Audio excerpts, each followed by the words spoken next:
Indonesia dengan nama resmi Negara Kesatuan Republik Indonesia adalah sebuah negara kepulauan di Asia Tenggara yang dilintasi garis khatulistiwa dan berada di antara daratan benua Asia dan Oseania, sehingga dikenal sebagai negara lintas benua, serta antara Samudra Pasifik dan Samudra Hindia.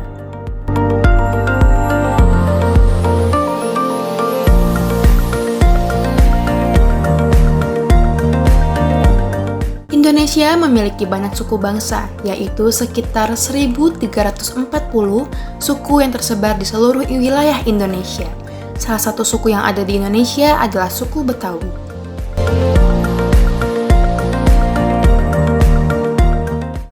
Suku Betawi adalah kelompok etnis Austronesia yang merupakan penduduk asli kota Jakarta dan sekitarnya.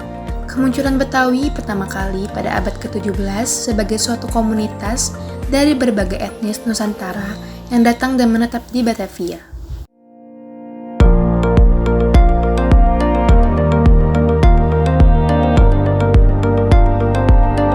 Suku ini terbentuk melalui proses asimilasi dari berbagai budaya termasuk Sunda, Jawa, Melayu, Bugis, Makassar, Arab, Tionghoa, India, dan Eropa, sehingga menciptakan identitas budaya yang unik.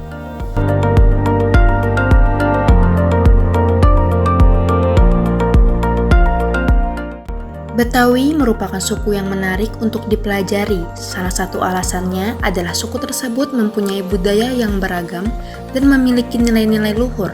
Di antaranya ada seni, tradisi, musik, tarian, pakaian, kuliner, upacara adat, dan rumah adat.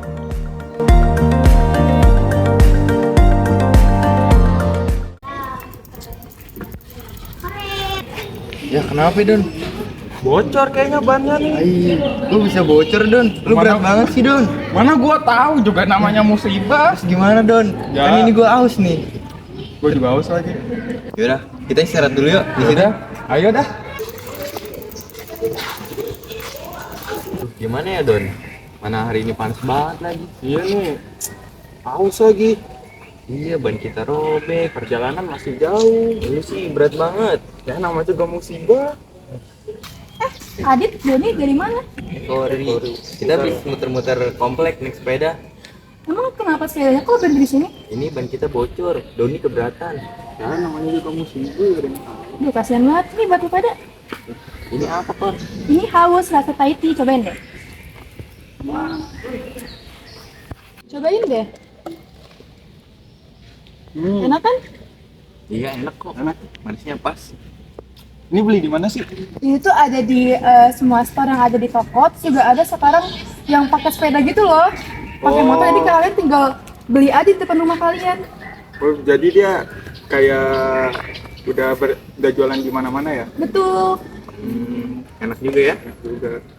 Buat kalian yang lagi haus dan bingung pengen beli apa? Nih, ada minuman yang nyegerin banget nih. Haus. Harganya terjangkau banget loh. Pas banget di kantong kalian nih. Dan ada di mana-mana.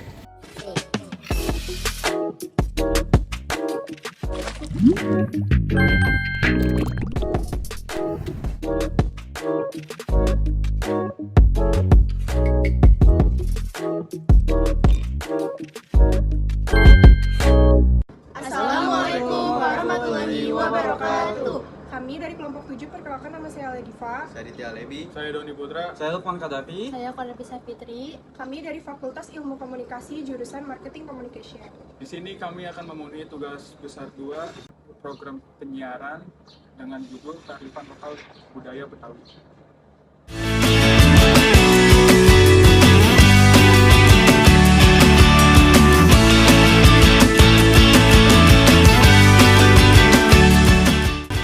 Taman Mini Indonesia Indah, disingkat TMII. Sebelumnya, Taman Mini Indonesia Indah dengan tanda kutip merupakan suatu taman hiburan bertemakan kebudayaan Indonesia di Jakarta Timur, DKI Jakarta, yang memiliki area seluas kurang lebih 147 hektar atau 1,47 km persegi.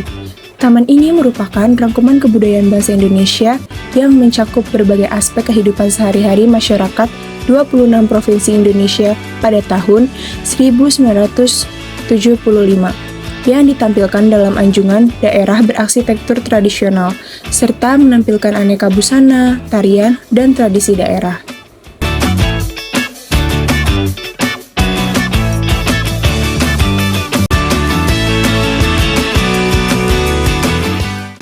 Salah satu anjungan-anjungan di Taman Mini Indonesia Indah, saya dan tim mengunjungi Anjungan DKI Jakarta.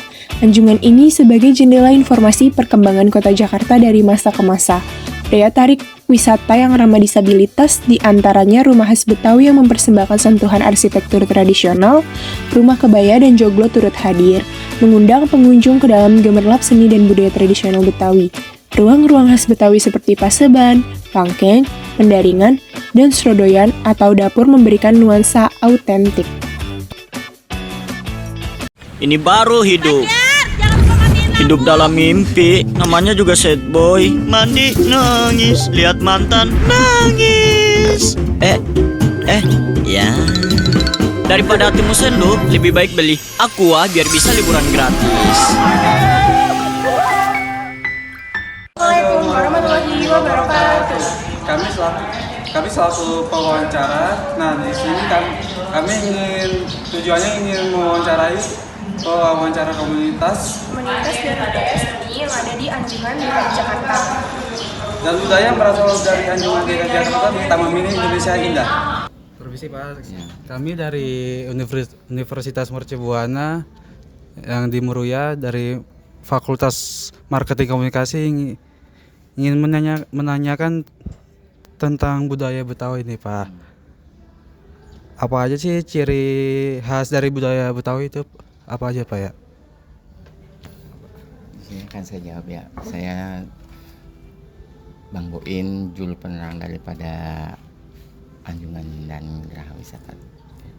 Di sini yang akan ditanyakan tentang Budaya suku-suku budaya di Betawi. oh, ciri khas suku budaya Betawi ya.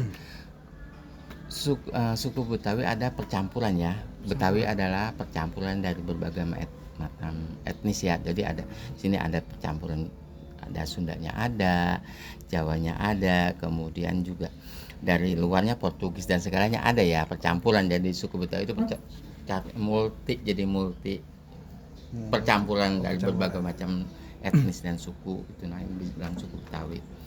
Kemudian yang ditanyakan tentang budaya Betawi ya. Iya benar. Budaya Betawi adalah budaya yang sifatnya juga campuran. Salah satu contohnya keseniannya itu yaitu seperti kayak gambang kromong, kemudian lenong, kemudian topeng, kemudian tanjidor, kemudian ondel-ondel gitu ya. Jadi banyak kesenian Betawi itu. Terus juga Betawi juga ada beberapa acara-acara adat yang biasa dilaksanakan, yaitu contoh kayak sunatan, nuju bulanan, terus pernikahan, terus ritual alam, yaitu salah satunya itu sedekah bumi. Jadi itulah budaya-budaya yang ada di Betawi. Yang kedua itu, Bapak tahu roti buaya kan? Roti buaya Iya, iya. itu maknanya maksudnya apa sih? Roti buaya itu adalah sebuah makanan yang sifatnya dibawa dalam acara tertentu. Contohnya yaitu dalam acara hantaran pengantin gitu. Jadi besanan ya, hantaran pengantin biasanya kan kita itu biasanya dari pihak laki-laki ke perempuan itu namanya besanan. Nah, itu biasanya ada sepasang roti buaya. Karena kenapa? Roti buaya itu adalah melambangkan sebuah memaknai, artinya dia itu kan yang mempunyai lambang cinta kasih yang sejati. Karena buaya itu perkawinannya sekali dan seumur hidup. Itu makanya itu menurut cerita, sehingga dari situlah roti buaya menjadi kesakralan, keabsahannya dalam pernikahan Betawi. Berarti dua ya? Dua, sepasang, iya sepasang roti buaya. Ya kan kalau satu nggak berkembang, satu nggak berkembang, kalau dua berkembang, gitulah. Makanya kadang di dalamnya itu ada sebelahnya itu anaknya. Jadi kan lengkap kalau ada anak, ibu, bapak gitu. Jadi biasanya ada yang kecil tuh di anaknya itu biasanya. Itulah definisi daripada roti buaya ya, karena lambang kesetiaannya gitu, kesetiaan kasih dan sayangnya itu di roti buaya itu. Oh, gedung ini dibuatnya pada tanggal berapa ya Pak? Oh. Tahun berapa? Ini gedung apa yang ditanya? Rumah Betawi ini. Iya, rumah Rumah Betawi yang Betawi ini dibangun pada tahun 1984 itu dari beberapa 26 budayawan, kemudian seniman dari berbagai kumpulan dari berbagai macam orang-orang pinter dah gitu ya, seperti kayak budayawan, terus dari tokoh-tokoh seninya gitu. Jadi tahun 1984 terjadilah dibangunlah rumah Betawi ini gitu. Di awal tahun 70-an itu khusus doang pamer aja yang sekarang lagi mau dibangun gitu. Jadi 84 tuh berdirinya LKB, berdirinya Klub Kebudayaan Betawi, berdirinya juga dengan ini gitu. Tahun 80-an. LKB itu Lembaga Kebudayaan Betawi ya. Dan PWB itu Persatuan Wanita Betawi. Jadi terbentuklah gitu, rumah adat ini. Dari kami itu aja sih 3 pertanyaan itu Pak. Iya. Sebelum makasih ya Pak ya. Ya, sama-sama. Bukalapak emang cincai, harga santai kagak lebay. Dinego aja say, pasti bisa say. Dinego sampai okay. Ayo dinego, dapatkan potongan harga nego setiap hari di Bukalapak. Cincai lah.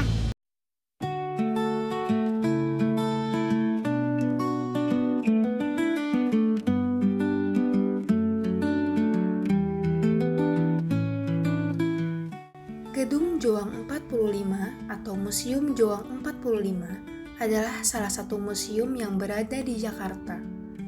Museum ini awalnya dikelola oleh Unit Pengelola Museum Kesejarahan Jakarta. Dan selanjutnya untuk saat ini, pengelolaannya dilaksanakan oleh Dinas Pariwisata dan Kebudayaan Provinsi DKI Jakarta. Museum ini terletak di Jalan Menteng Raya 31, Kelurahan Kebon Siri, Kecamatan Menteng, Jakarta Pusat.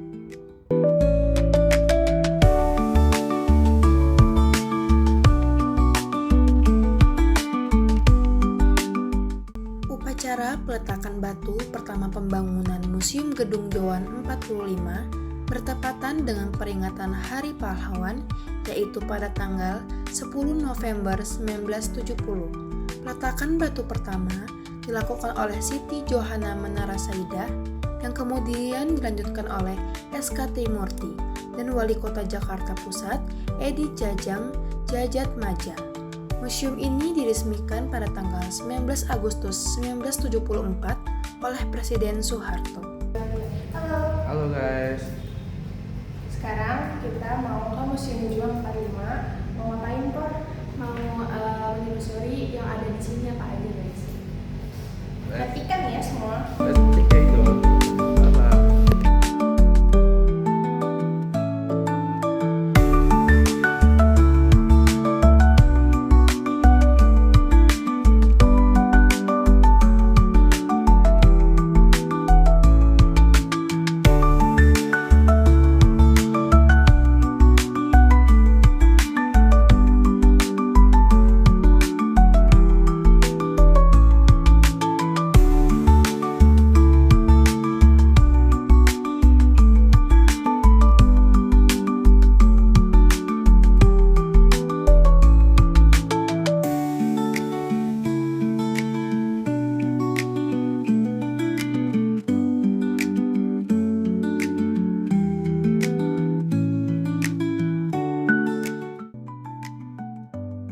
Assalamualaikum warahmatullahi wabarakatuh. Halo semuanya.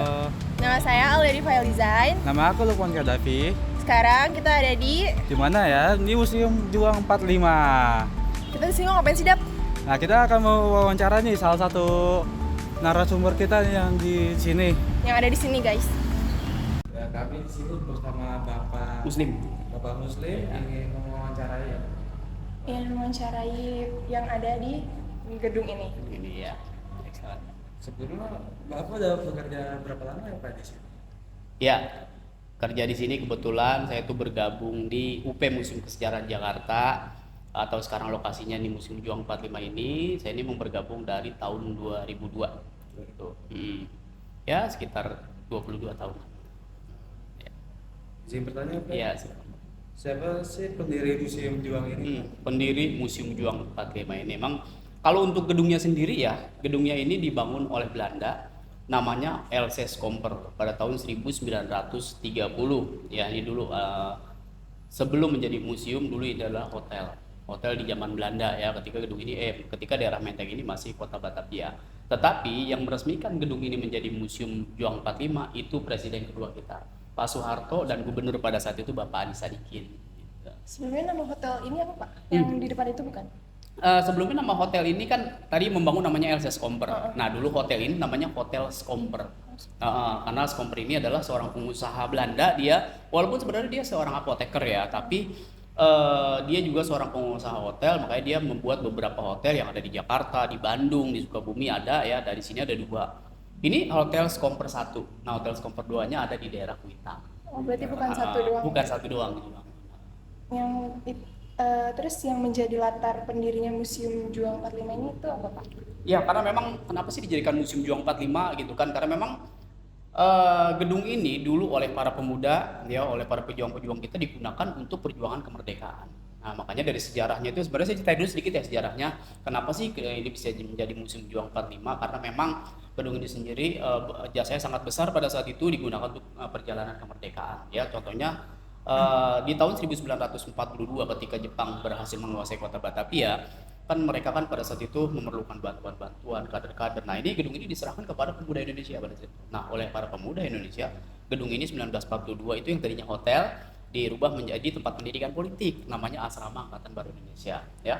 1943 gedung ini juga digunakan oleh Putra, Pusat Tenaga Rakyat juga untuk perjuangan kemerdekaan Indonesia. Itu 1943, kemudian 1944 gedung ini dijadikan kantor Jawa Hokokai. Nah 1945 gedung ini dijadikan kantor Komite Panaksi. Itulah latar belakang makanya gedung ini atau museum ini dinamakan Museum Juang 45 gitu kata. Yang terakhir Pak, apa yang menjadi daya tarik utama bagi wisatawan yang berkunjung di museum ini Pak? Kita ini selain sejarahnya ya, sejarahnya yang cukup bagus dan panjang tentang sejarah kemerdekaan Indonesia, juga tentang profil para pemuda, dan juga kita di sini punya koleksi yang cukup menarik. Kita di sini ada mobil kepresidenan, ada 3 mobil kepresidenan. Di belakang kita punya asli mobil presiden itu ada 3, nanti bisa dilihat di belakang. Itulah salah satu koleksi kita yang cukup menarik.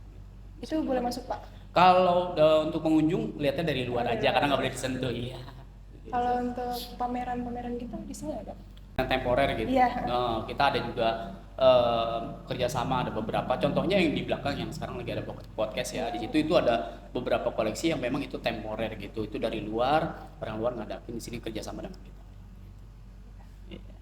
Baik, segitu aja Pak ya. Terima kasih. Ya siap, sama. Terima kasih. Itulah wawancara kedua kami kepada narasumber di Museum Juang 45. Setelah itu kita akan ke Sekolah tua. Let's go.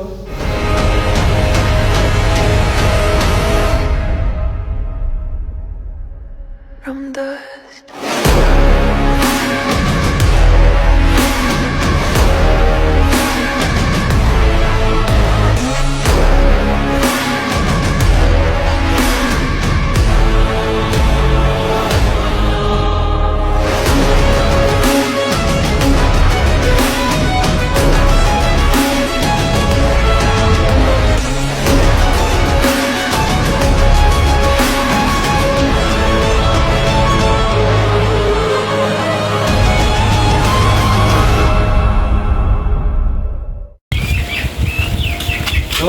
Doni.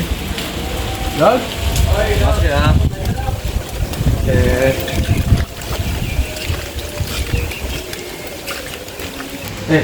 Dap. Adik, kabar Dap? Baik, Dap.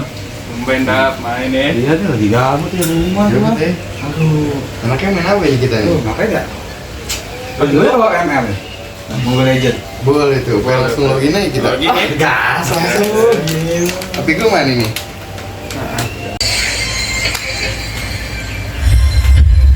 Akunnya apa? Oh, ini akun gue Dap. Ayo kita berteman dulu. Ayo, gimana? Mari kita berteman. ID-nya berapa? Oke.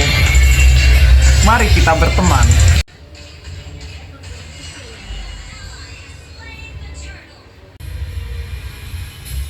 bobo belum?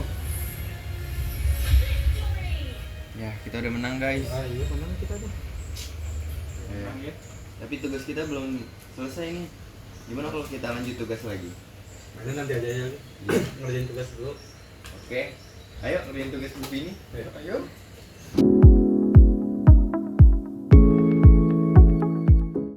Museum Fathahillah memiliki nama resmi Museum Sejarah Jakarta.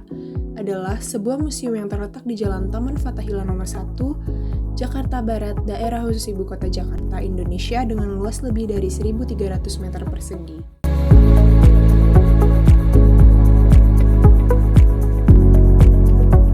Bangunan ini dahulu merupakan Balai Kota Batavia dengan bahasa Belanda Stadhuis van Batavia yang dibangun pada tahun 1707 sampai dengan 1710 atas perintah Gubernur Jenderal John van Horn. Bangunan ini menyerupai Istana Dam di Amsterdam, terdiri atas bangunan utama dengan 2 sayap di bagian timur dan barat, serta bangunan sanding yang digunakan sebagai kantor, ruang pengadilan, dan ruang-ruang bawah tanah yang dipakai sebagai penjara. Pada tanggal 30 Maret 1974, bangunan ini kemudian diresmikan oleh Bapak Ali Sadikin sebagai Museum Sejarah Jakarta. Halo semuanya, perkenalkan nama kakaknya. Saya Rafael Abigail. Kakak di sini bekerja sebagai apa, Kak? Sebagai volunteer. Saya di sini mau bertanya tentang museum ini.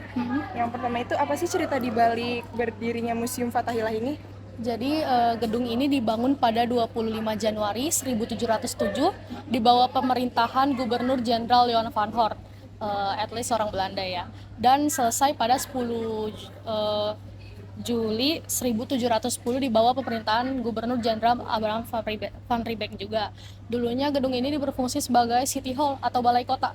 Juga pernah sebagai Court Council atau gedung pengadilan. Juga saat itu pernah berfungsi sebagai Provinsi Jawa Barat. Lalu pada saat Jepang menduduki Indonesia, ini pernah menjadi markas Dainippon Jepang. Saat itu setelahnya kembali lagi menjadi Kodim, Komando Distrik Militer. Lalu tepatnya pada 30 Maret 1974, gedung ini resmi menjadi Museum Sejarah Jakarta. Nah, koleksi apa aja sih Kak yang bisa kita lihat di museum ini? Yang menjadi highlightnya atau masterpiece dari gedung ini ada penjara bawah tanah perempuan dan laki-laki. Kita juga punya ruang sidang, balkon juga salah satu masterpiece-nya gedung ini ya, ruang balkon. Balkonnya itu di sebelah mana? Balkonnya itu tadi di lantai 2. Itu boleh naik kita? Boleh naik. Untuk pertanyaan ketiga itu, gimana museum ini menggambarkan kehidupan orang-orang di zaman kolonial? Untuk itu tidak selalu tentang kolonial ya, karena di sini juga menyimpan sejarah tentang kerajaan-kerajaan seperti Kerajaan Mataram, terus juga Tarumanegara. Jadi dari masa prasejarah, sejarah sampai kolonial. Jadi kalau untuk kolonial itu bisa disaksikan di penjara bawah tanah perempuan, laki-laki juga ada, gedung balkon, ruangan balkon, ruang pengadilan juga ada.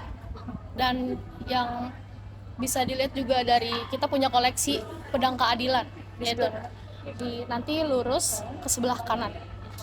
Kalau itu cuma penjara bawah tanah doang? Iya, untuk ini ada penjara bawah tanah, kita punya 5 ruangan, di dalamnya sama semua. Ada bola besinya, bentuknya sama semua. Makasih ya Kak. Iya, maaf mengganggu.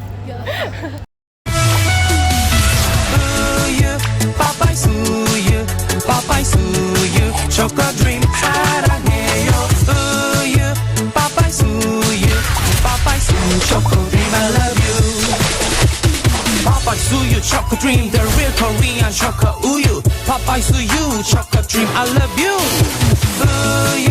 Papai suyu, chocolate dream I love you. 사랑해요.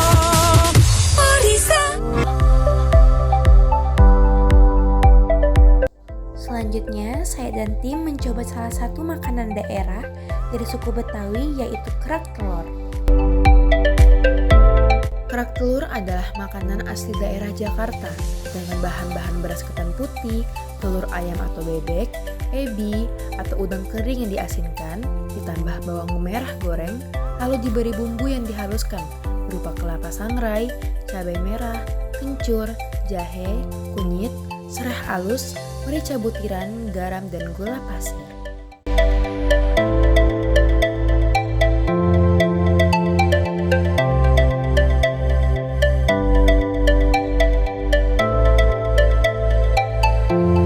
Sebelumnya namanya bapaknya siapa? Namanya Pian. Pian, Bang Pian. Kerjanya udah lama Bang jadi jualan kayak gini? Dari pagi. Ih, Bang beneran maksudnya udah berapa tahun gitu? 2010. Dari Sebelum 2010? Covid. Iya. 2010. Tapi pas Covid itu rame nggak sih? Sepi. Sepi. Abang dari sini, maksudnya dijualnya di sini, selain di sini di mana? Cabangnya ada 5. Kita di sini ada 4, di Baratua di Monas 1. Oh, ini bukan kayak jualan pribadi gitu ya? Pribadi. Oh, pribadi tapi ada cabangnya? Ada. Oh, gitu. Itu terbuatnya dari apa sih Bang, kerak telur? Dari ketan, terus kasih serundeng, ebi, garam, bawang goreng sama telur. Ini sesi cobain kerak telur. Kerak telur ya, makanan khas Betawi. Oke. Cobain satu icip. Cobain kasih. Boleh, boleh.